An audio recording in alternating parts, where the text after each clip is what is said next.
أكبر الله أكبر حي على الصلاة الله أكبر الله أكبر. Arise, giving the most high praise to Allah and the highest honors to his prophet, Prophet Noble Ali. I would also like to extend honors to our Moorish American flag, the red flag with the five-pointed green star in the center that reminds us of love, truth, peace, freedom, and justice. Islam. I would like to begin by reading from our Circle 7.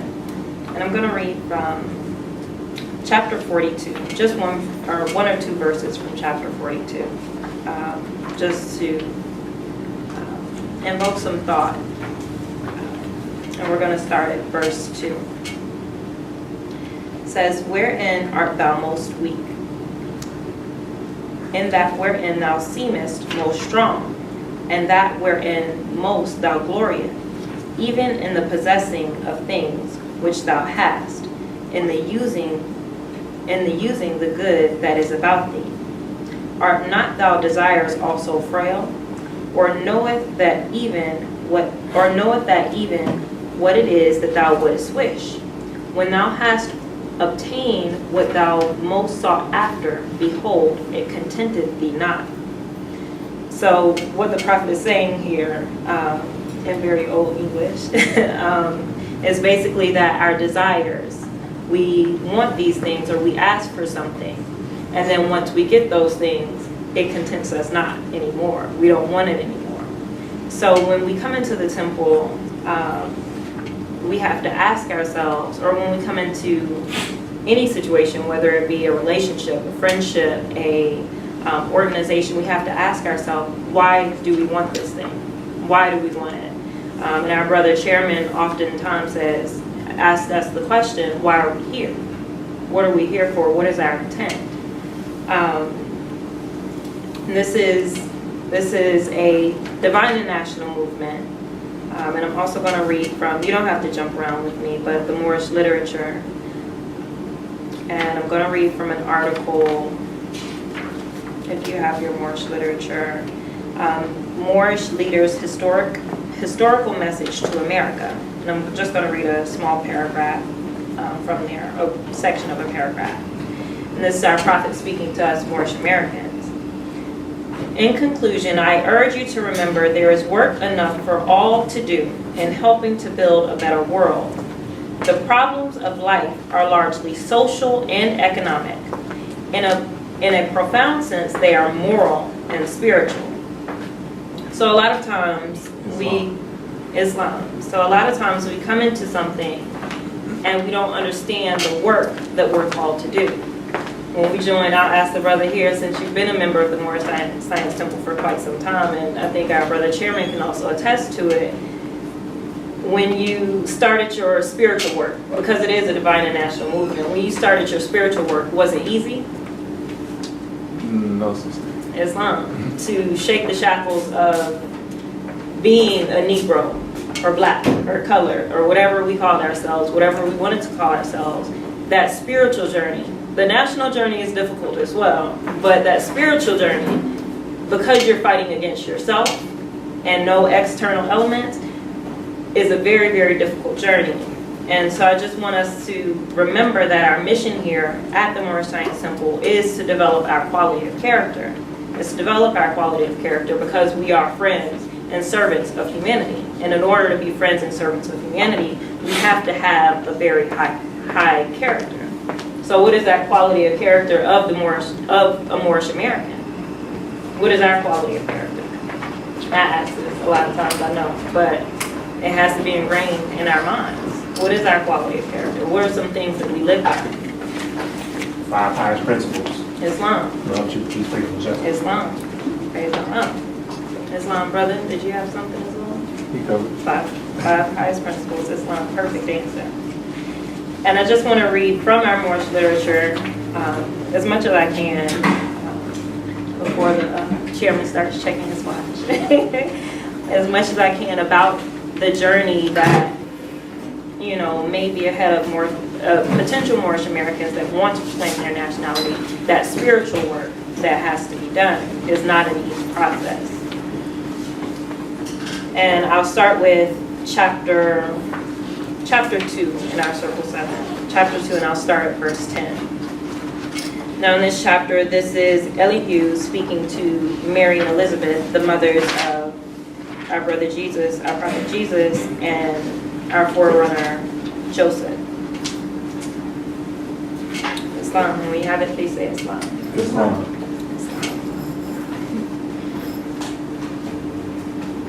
Elihu said to Mary and Elizabeth, "You may esteem yourself thrice blessed, for you are chosen mothers of long-promised sons, who are ordained to lay a solid rock for a sure foundation stone on which the temple of perfect man shall rest, a temple that shall never be destroyed." Now us in the Moorish Science Temple, even though this is Elihu speaking to Mary and Elizabeth about her sons, this is the work that we're called to do today. Prophet Noble Drew Ali called us to do a particular work. We are required to build this temple, the Moorish Science Temple, as the resting stone for the perfected man of America, of Moorish Americans. We measure time by cycle ages, and the gate to every age we deem a milestone in the journey of the race. An age has passed. The gate unto another age flies open at the touch of time. This is the preparation age of soul, the kingdom of Emmanuel, of Allah and man.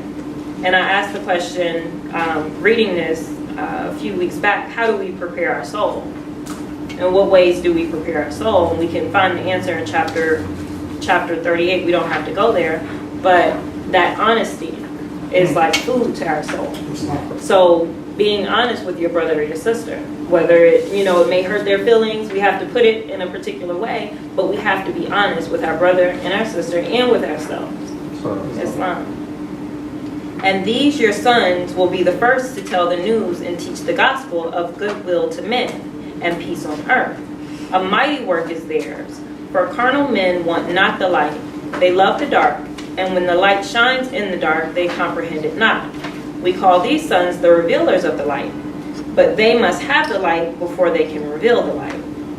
So in this sense, we have to have that light, and then when we go out into the world and we try to reveal that light, sometimes we don't always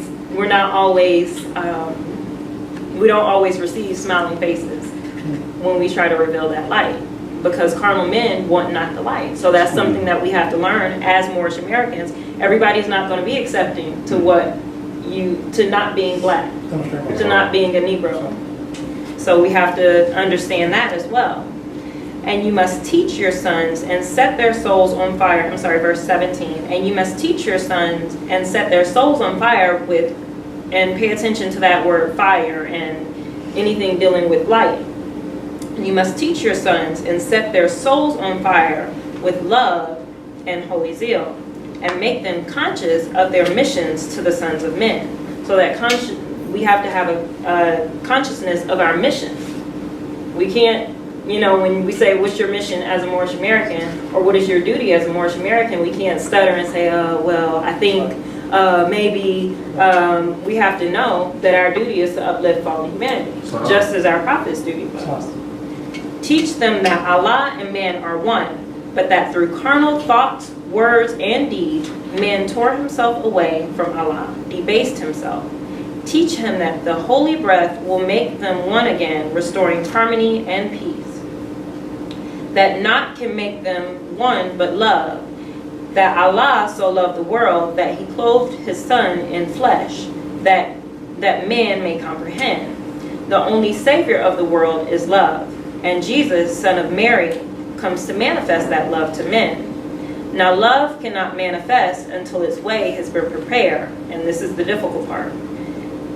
Until his way has been prepared, and not can rend the rock and bring down the lofty hills and fill the valleys up, and thus prepare the way, but purity. But purity in life men do not comprehend, so it too come in flesh. And you, Elizabeth, are blessed because yours is purity made flesh, and he shall pave the way. So in that paving the way by purity, we think of, and I say this all the time, we think of purity as this wonderful, beautiful thing, and enlightenment as this beautiful thing, or receiving the light as, this wonderful journey. But when you're on that journey and you have to face your own foes, it's not a beautiful thing all the time. Because you may have your brother or sister who may offend you or may hurt your feelings, but it may be something that we need to hear, myself included. This age will comprehend, verse 25. This age will comprehend but little of the works of purity and love, but not a word is lost. For in the book of Allah's remembrance, a registry is made of every thought and word and deed. And when the word is ready, and when the world is ready to receive, lo, Allah will send a messenger to open the book and copy from its sacred pages all the messages of purity and love. Then every man of earth will read the words of life in the language of his native land, and men will see the light, walk in the light, and be the light, and man again will be one with Allah. And as our Quran of Muhammad says, do you think that can we say that we love him and not be tried? So we do have to fight to be a part of Allah again, because we debased ourselves. Islam. And then I'll go from there to chapter 5, demonstrating more of the journey that it takes to be one with Allah again.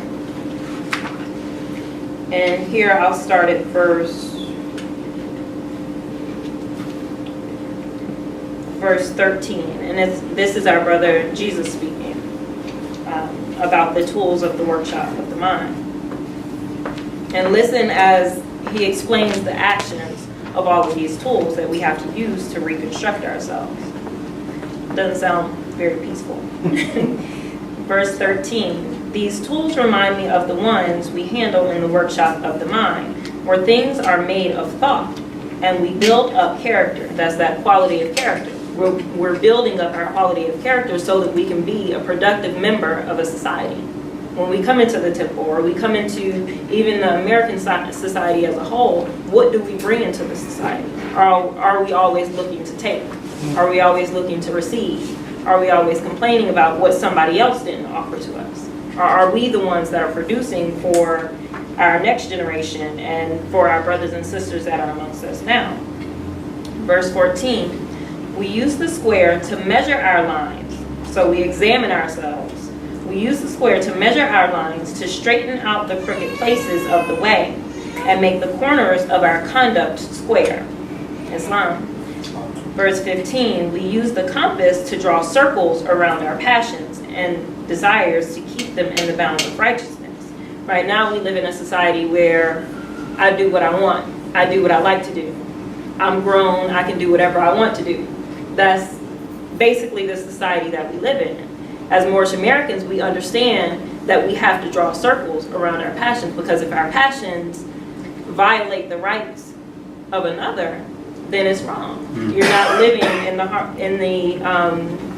as in our questionnaire it speaks about the harmonies of life. You're not living in harmony with other living beings. So we have to draw that circle around our passions. We use the axe to cut away the knotty, useless, and ungainly parts and make the character symmetrical. It keeps speaking about character. This is what we're building up. We use the hammer to drive home the truth. So we're taking things out and cutting things away, but we have to put something back in. And we use that hammer to put that truth back in. We use the hammer to drive home the truth and pound it in until it is a part of every part. We use the plane to smooth the rough, uneven surfaces of joint and block and board that go to build the temple of truth. What's the temple of truth? What's the temple of truth? Islam, brother knows. He has a smirk on his face. He knows. Islam is us. We are the temple of truth. We are the keepers of truth. Not keepers as in holding it in, but we reveal the light.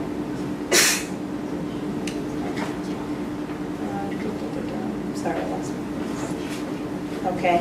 And verse 19, the chisel, line, and plummet, and the saw all have their uses in the workshop of the mind. Now, all of this is taking place in the mind. This is not taking place outside of ourselves. It takes place inside of our mind. That's where the prophet says, if I can get you to thinking, I can get you to save yourself. Verse 20. And then this ladder with its trinity of steps, faith, hope, and love, on it we climb up to the dome of purity and life. And on the 12-step ladder we ascend until we reach the pinnacle of that which life is spent to build, the temple of perfected man. So that's our purpose for being here, both in the temple, both in this flesh, and also in our soul as well. And then I'll go to, from here I'll go to chapter 12. Chapter 12, and I'll start at verse 8.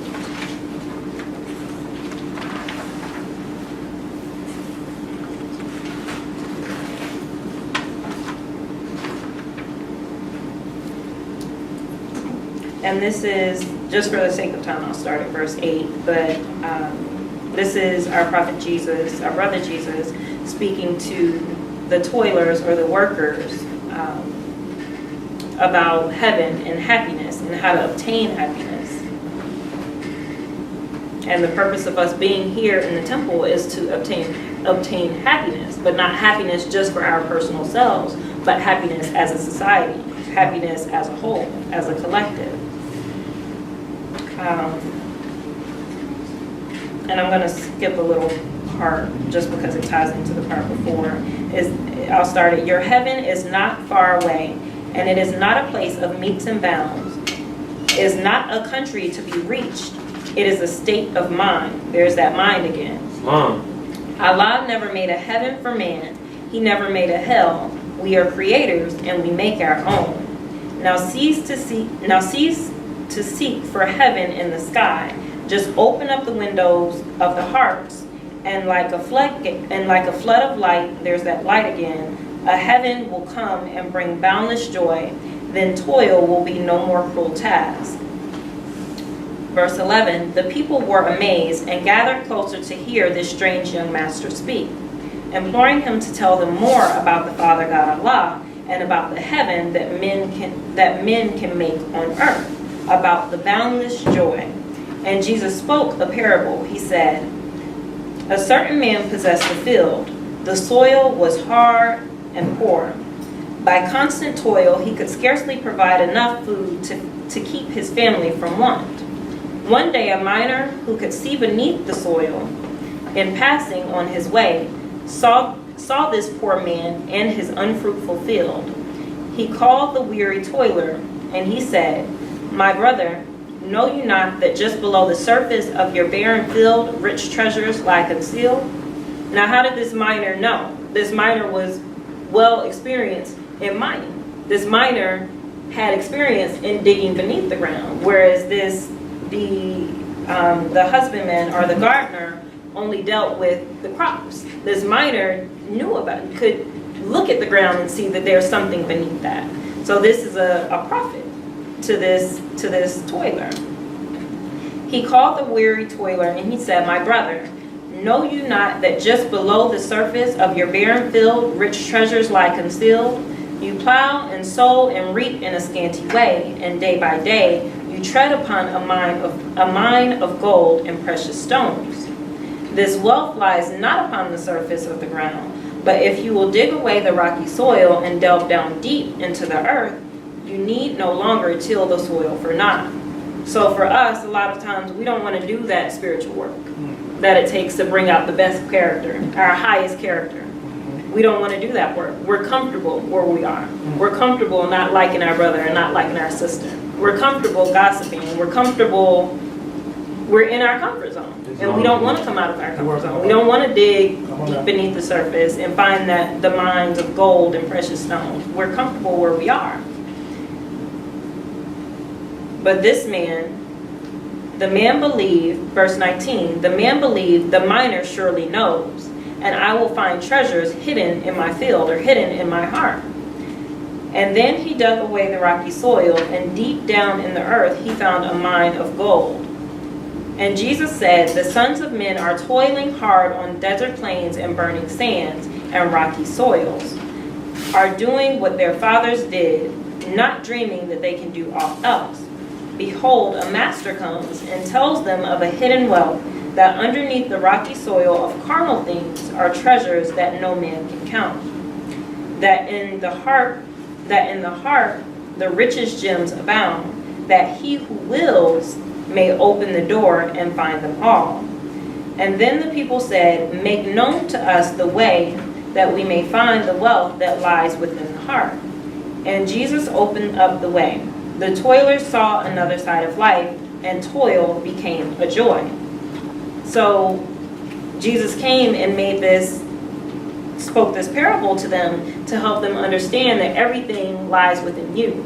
Everything lies within us, within our heart, within digging inside of our heart and thinking with our minds to will into existence what we want, or what we want as a society, as a whole. And I will go to chapter 17.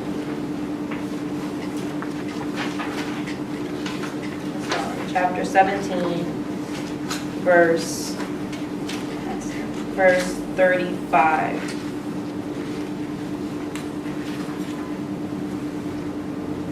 Starting at verse 35.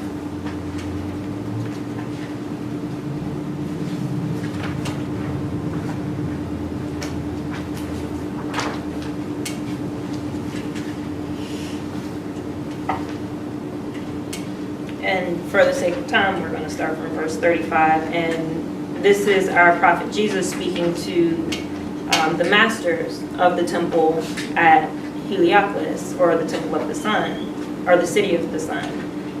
And verse 35 says, in flesh of man within us, there is an essence of resurrection, of the resurrection of the dead. This essence quickened by the holy breath. So this essence, our own essence, has to be quickened by that holy breath. And what is another name that we give to holy breath? Or what is another name that we give? Well, what is another name that we give to holy breath? Truth. Islam. So our essence quickened with that truth, or the truth about ourselves, will raise the substance of the body to a higher tone and make it like the substance of the bodies of the plains above, which human eyes cannot behold. There is a holy ministry in death, or whether it's our physical death of our manifest, or the death of certain attributes that we have, that we took on as being, as being Negroes or blacks or coloreds or whatever else we want to call ourselves. We have to die to ourselves in order to live righteously. Wow. In the flesh of man, verse 36, I'll read from. And make it like the substances of the bodies of things above, which human eyes cannot behold. There is a holy ministry in death. The essence of the body cannot be quickened by the holy breath until the fixed is solved. The body must disintegrate, and this is death. So we had to go through our trials and tribulations as a nation, as a group of people, in order for us to see what we didn't want to do anymore, for us to understand how to build heaven here on earth. And then upon these pliant substances, as we're broken down as a nation, and then upon these pliant substances Allah breathes, just as he breathed upon the chaos of the deep when the worlds were formed. So he breathed that breath, or that holy breath, is us being sent to prophet. He sent us truth. He sent us something to resurrect us from the dead, someone to resurrect us from the dead, Prophet Noble Ali. And life springs forth from death. The carnal form is changed to form divine. The will of man makes possible the action of holy breath. When will of man and will of Allah are one, then resurrection is a fact. In this we have the chemistry of mortal life, the ministry of death, the mystery of deific life. My human life, and this is Prophet Jesus speaking, my human life was wholly given to bring my will to tune with deific will. When this was done, my earthly tasks were all done. Now in this, verse 42, he says, my human life was wholly given. He didn't say, I gave my Friday evenings up to help out, with building the More Science Temple his whole life. So every day of the week, all 7 days, he was dedicated to this ministry.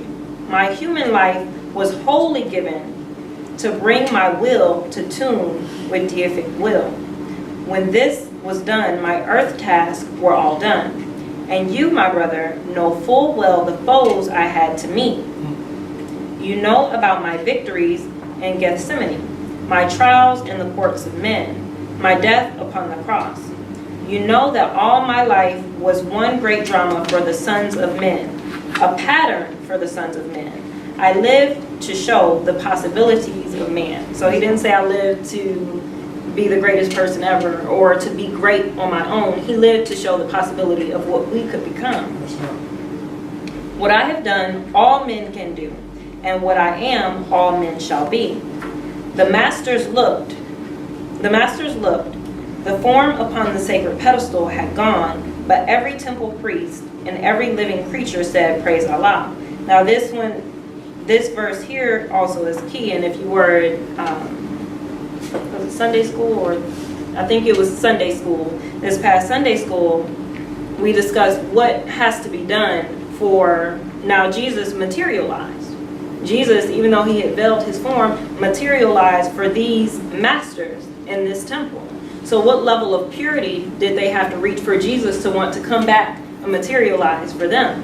And what level of purity should we reach, or do we have to reach, for Prophet Noble Drew Ali to want to materialize and come back and direct us? Islam. And so this journey is our spiritual journey. That spiritual side, or the divine side of our movement, is dedicated wholly to developing us to be the highest member of society that we can be. Islam. And just to give a glimpse of what that looks like, we'll go to chapter 41. Chapter 41, we'll start with verse 24, and then I'll come back.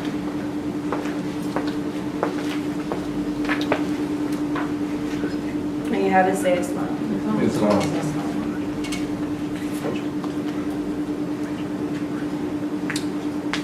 Verse 24. But what exalted form is this, that hitherwards, and this can be compared to us on a personal level or on a national level, as Moorish Americans as a whole.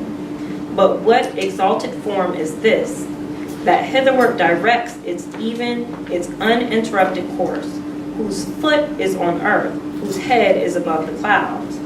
On his brow sitteth majesty, steadiness is in his port, and in his heart reigneth tranquility. So think about this. I want us to now think about this on a national level. Think about this on a national level. On his brow sitteth majesty. So the face or the image of our nation should be so majestic. When they see you, a Moabitess, a Moorish American woman, my sister Jasmine or my sister Taifa, they should think of majesty. They should think, when they see the brothers, they should think of majesty. So when we go out and carry ourselves in the world, how are we representing our nation? We have to be reminded of that 7 days a week, not just on Friday evening.